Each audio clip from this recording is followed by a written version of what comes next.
here from Build a Business You Love, teaching you all things about event-based ownership, about event-based startup, and about event-based management, okay? So if you guys are interested in owning one, or you already have an event-based business, this channel is for you guys. We talk about things that really people don't discuss, right? The things that people pay $10,000 for. So we're going to be talking today about finding a commercial space, because this is one of the hardest things and the issue that people, well, I'll say one of the top issues that people have when getting started, right? If you don't know who I am, I'm Z. I build the business you love. And I'm here to just show you the ins and outs of what goes on in event-based ownership, because a lot of people don't know until they get into it, and then it's too late, right? You need to know before you get in. So you stay here, guys, with me for about 5-10 minutes while we go through just some tidbits, some tips, going through, how to search for a commercial space, a place where you can put your business where it makes sense, okay? And if you don't already know, I have a course out, the Ultimate Event Space Course 2.0, that teaches you all of these things.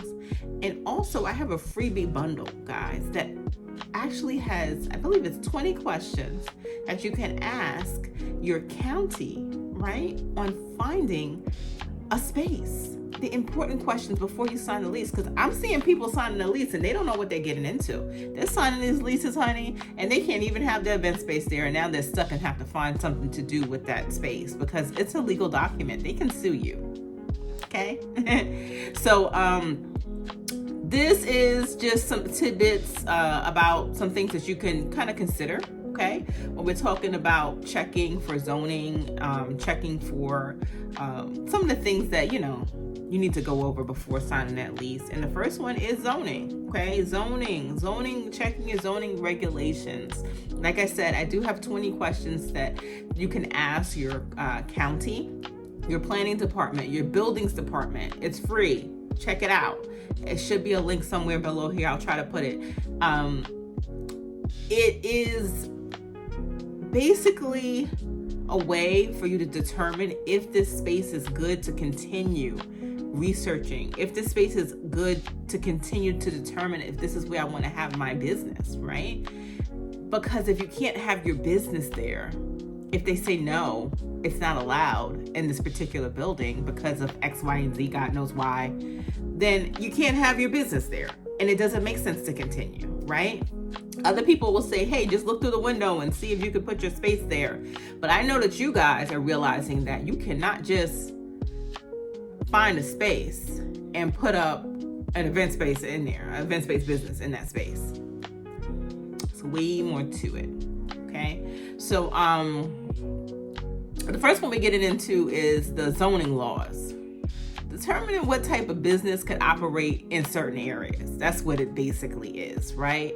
And you want to know within your county, if you found the space, does it make sense? A lot of times when you call the county, guys, and they're going to ask you, hey, do you have a place in mind? Do you have an address in mind? Give them any address for now, just so you can get your questions going and so you could see, get an example of what they can tell you. You know what I mean? So have an idea of where, a place that you're kind of looking at.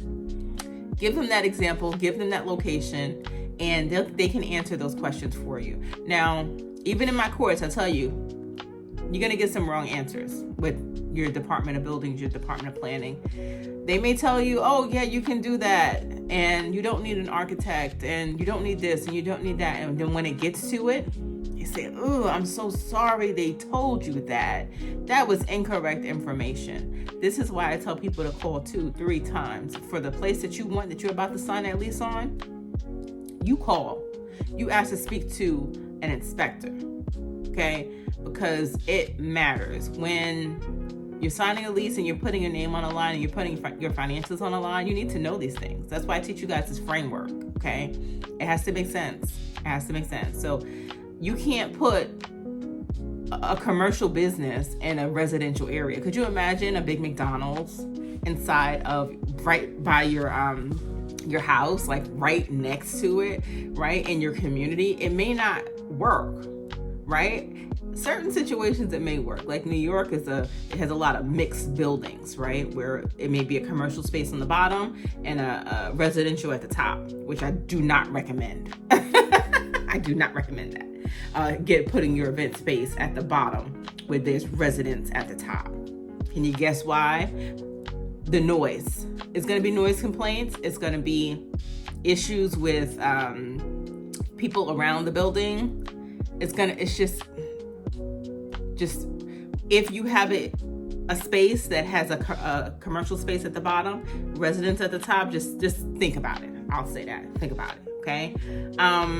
And in the course, I go over exactly why, detail by detail. Also consider parking. A lot of when you have to when the county or the fire department has to reevaluate, the buildings department, whoever does it in your county, has to reevaluate the C of O for your business, for your location. They're going to look at the parking. They're going to say there's not enough parking to have this amount of people. And a lot of times the fire department, planning department, whoever decides on the C of O in your county is going to base it on how many parking spaces there are. They're going to base the amount of occupants you can have in your space based on the amount of parking.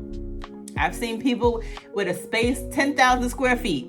It has little to no parking, and they have little to no occupancy. They can't have a lot of people in there at one time.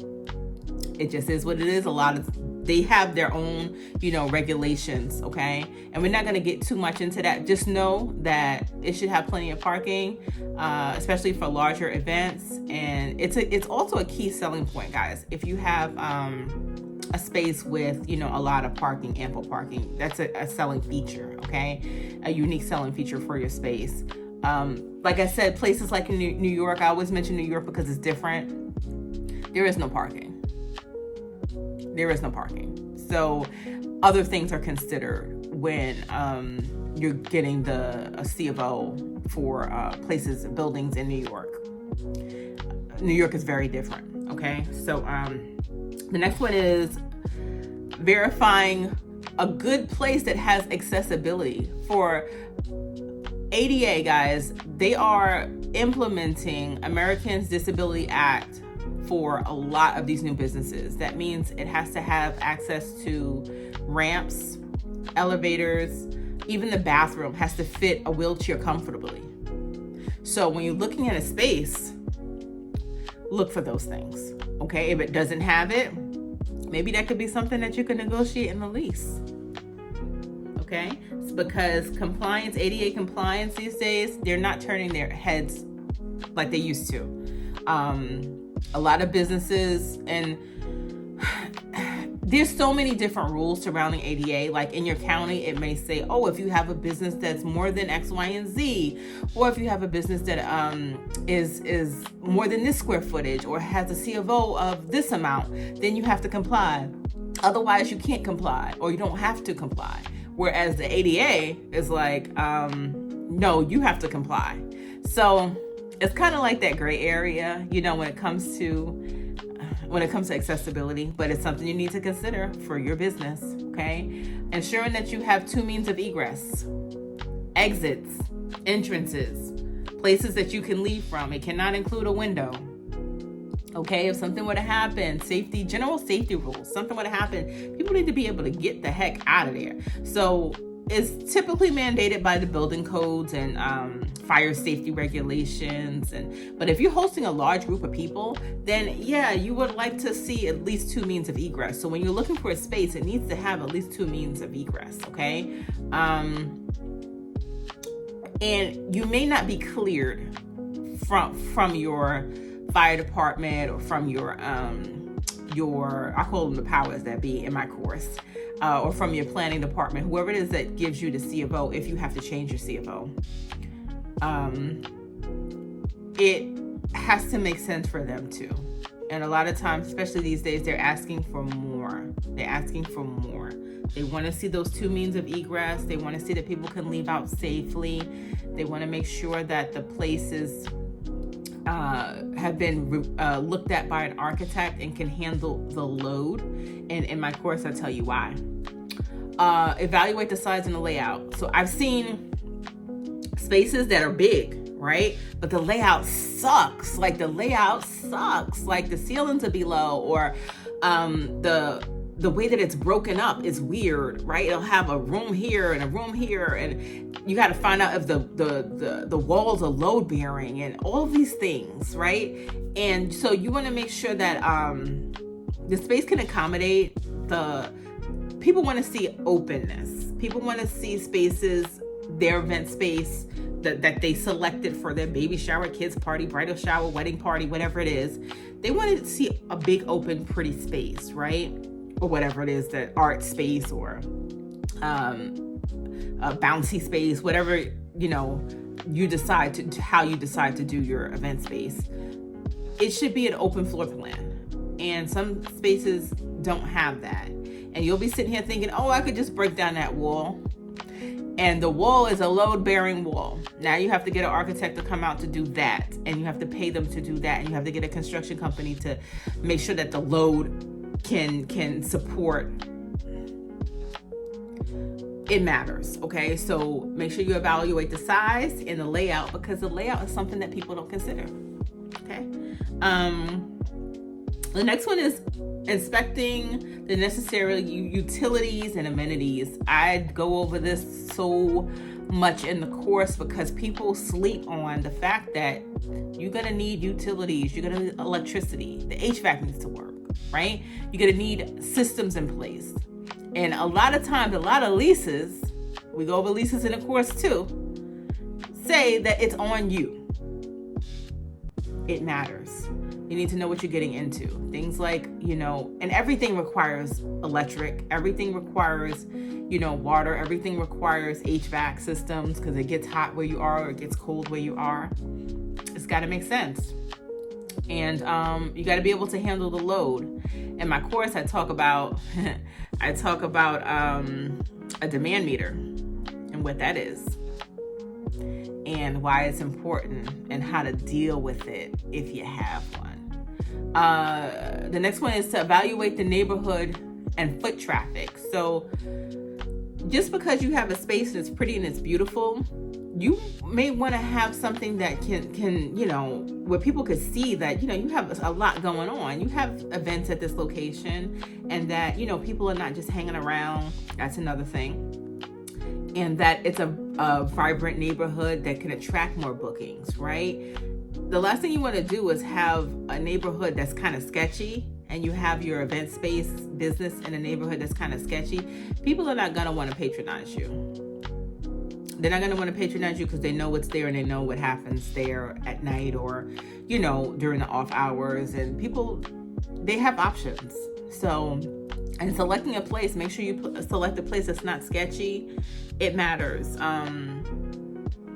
That's convenient, that has access to foot traffic. And, I know of a couple who, they have a great space, great foot traffic, and they also have driving traffic as well.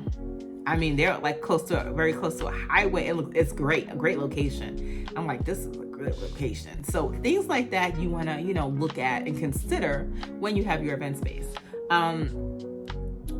The last one I'm going to talk about is understanding the terms and the flexibility in your lease and in your contract. It's, guys, things like, renovations, HVAC systems, rent escalations, lease durations, all things that I talk about in my course in very good detail, because I am a real estate broker as well. Renovations, all of those things. There's flexibility, or you can ask for flexibility in a lot of the negotiations, because when it comes down to understanding the terms of your lease, it can come back to haunt you. It can come back to haunt you if you don't have the correct terms, if you don't have the correct flexibility. And I always recommend having an attorney look over it to make sure that you're covered. These leases nowadays, I say it in the course, It's the landlord's lease. They're doing these triple net leases. It's the landlord's lease. And you have to put in clauses that protect you as a business, right? And protect your business and your business's needs, because it's the landlord's lease. Okay? I'm Z from Build a Business You Love, and I hope you enjoyed this this video. And if you have any questions, feel free to ask, and also feel free to, subscribe to my channel. And I hope this helps someone. And don't forget to check out the course, guys. It's awesome. If you think this is good, check out that course. Later.